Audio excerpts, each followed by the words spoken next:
under siege. And take a look at Israel. All of a sudden, it doesn't feel connected. And as Biden, he doesn't know where he is. It's a real mess.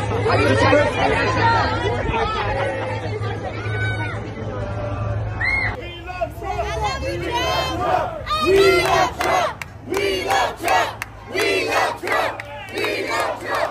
We love Trump! We love Trump! I don't think so. We love Trump! There we go. You know what? I don't think so. I think we're doing better, Brian. We're doing better now than we've ever done. So I think it's having a reverse effect. You know what? All I want is fairness. And these people have to be treated better. The Bodega Association, bodegas, because every week they're being robbed 2-3 times. It's crazy. It's crazy. And you know what? The police can do it. They can stop it. But they have to be allowed to do their job.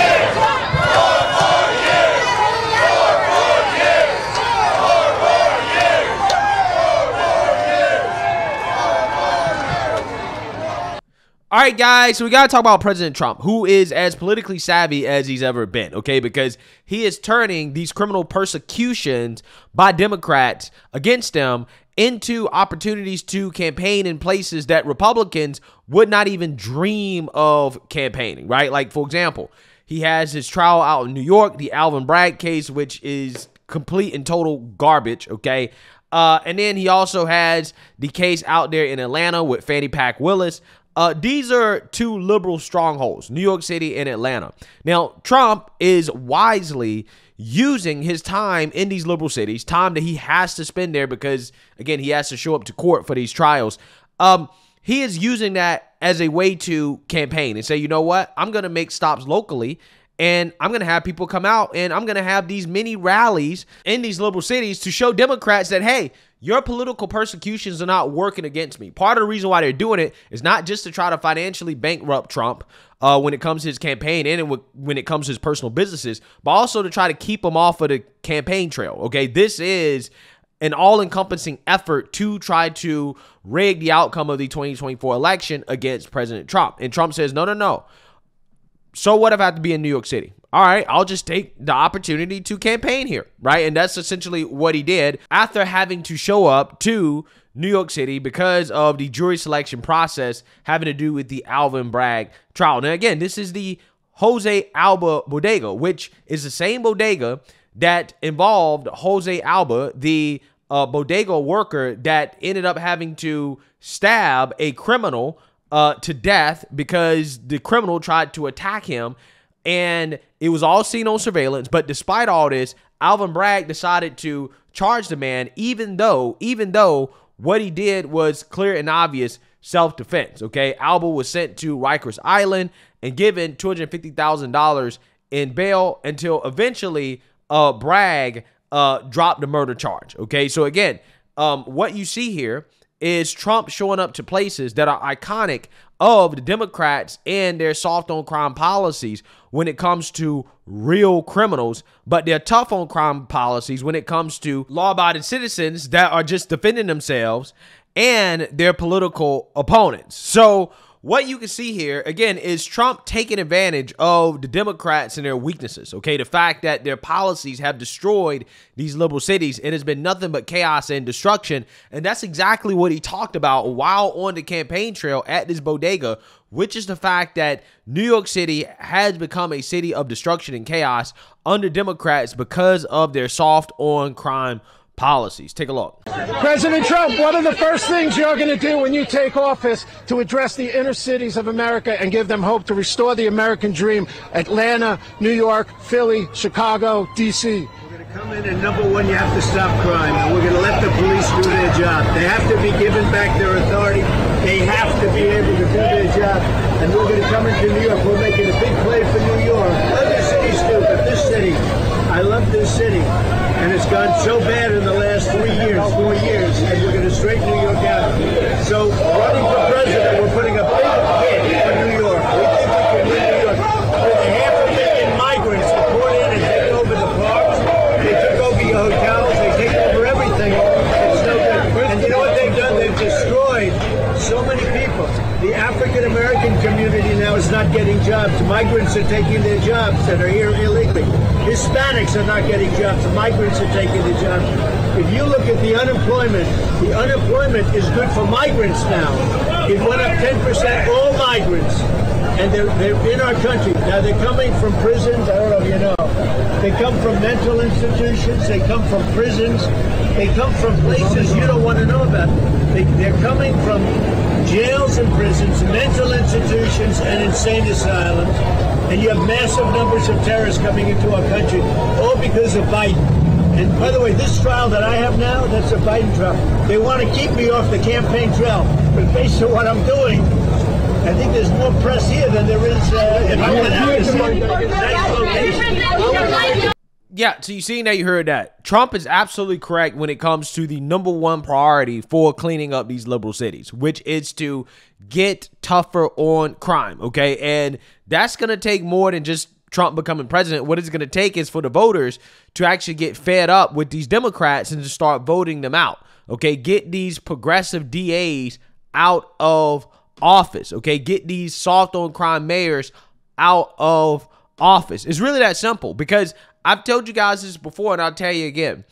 For all the progressives that want to talk about, well, you don't need to be tough on crime. Locking up black people is racist. You just need to spend money, right? This is the progressive ideology, right? More investment in the community is going to equal less crime, when that's just simply not the case. You're putting the cart before the horse. You always have to clean up the crime first before you can have a business come in and invest, before you can have government money be put into a community, okay? You know who understands this?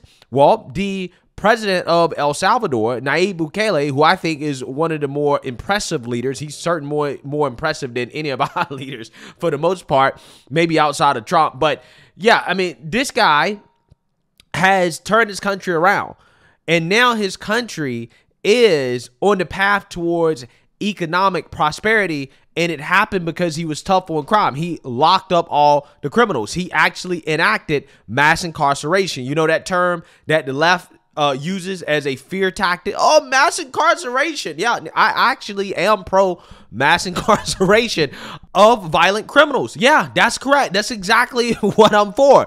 Locking up violent repeat offenders. Yes, lock them up and throw away the key. That's exactly what we need to do, right? It's really simple, and I'm not afraid to say it, because that is how you achieve the environment that is needed to be business friendly. Again, look at El Salvador, once one of the most dangerous countries in the world. Now they have big companies like Google, and again, just ignore the fact that it's Google. I know people have issues with Google, but regardless, Google has moved one of their offices there to El Salvador.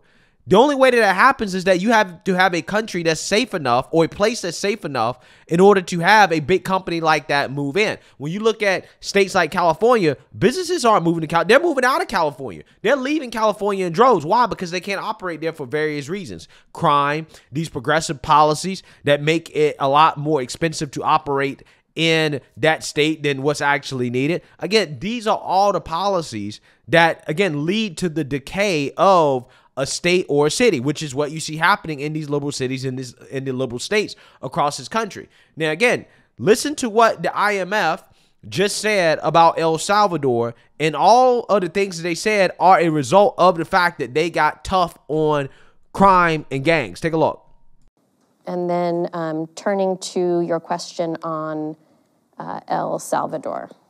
Okay, again, just kind of stepping back a little bit, our staff, fund staff, IMF staff, continue to engage constructively with the Salvadorian authorities with the objective of reaching an agreement on an IMF-supported program. Discussions are focused on policies to strengthen fiscal and external sustainability and to boost productivity growth and strengthen economic governance. Addressing risks arising from Bitcoin is a key element of our discussions with the authorities. With respect to very recent developments, real GDP growth strengthened in 2023, driven by tourism and construction, and this happened on the back of robust remittances and a much improved security situation. Inflation came down, the current account deficit narrowed, and this was supported in part by lower global commodity prices.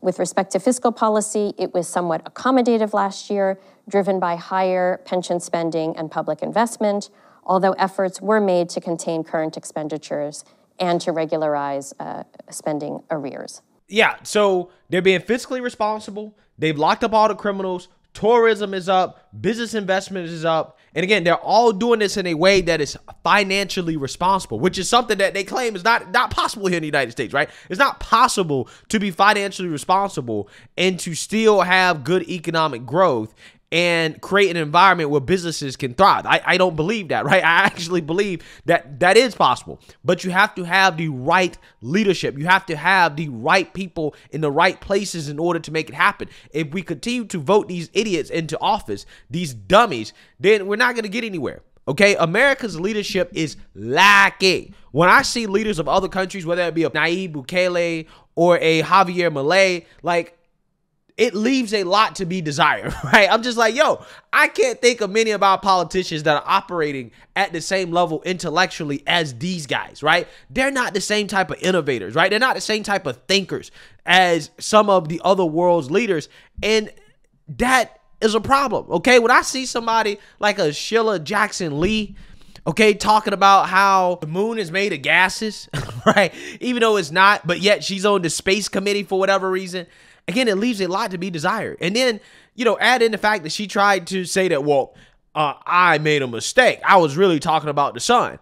Well, we can't live on the sun, right? So if you was talking about the sun, that's still just as dumb because it's not possible to live on the sun. Again, we're voting idiots into office. We have a bumbling, mumbling buffoon as president of the United States. And the VP, okay, his second in charge, she ain't much better than him.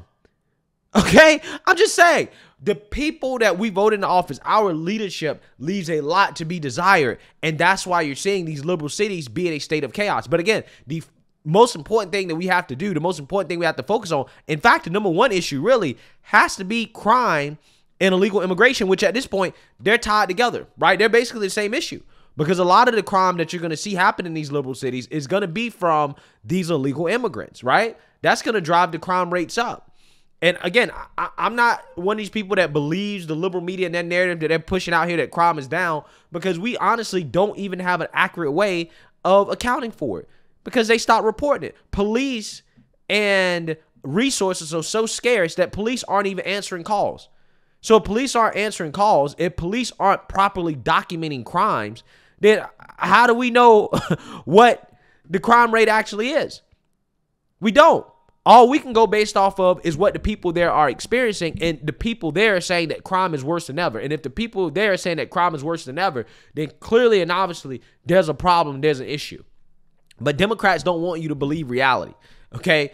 They don't want you to believe what people are saying on the ground. They want you to ignore it and then say that you're a liar and that you're a conspiracy theorist for pointing out the clear and obvious fact that these liberal cities are on the verge of destruction, right? This is what's happening. They're falling apart. So let me know what you guys think. Make sure you like, comment, and subscribe. Most importantly, share a Black conservative perspective. Peace.